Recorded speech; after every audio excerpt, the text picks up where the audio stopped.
18 పడిమెట్ల పైకెక్కి గుడికేగు భక్తులకు ఎదురొచ్చే బంగారు స్వామి ఇరుముడులు స్పృశించి శుభమనుచు దీవించి జన బృందముల చేరే జగమేలు స్వామి తన భక్తులొనరిల్చు తప్పులకు తడబడి ఒక పక్క ఒరిగెన ఓంకారమూర్తి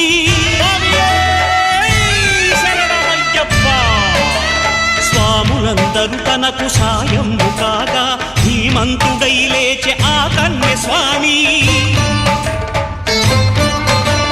పట్టబంధము వీడి భక్తతతికై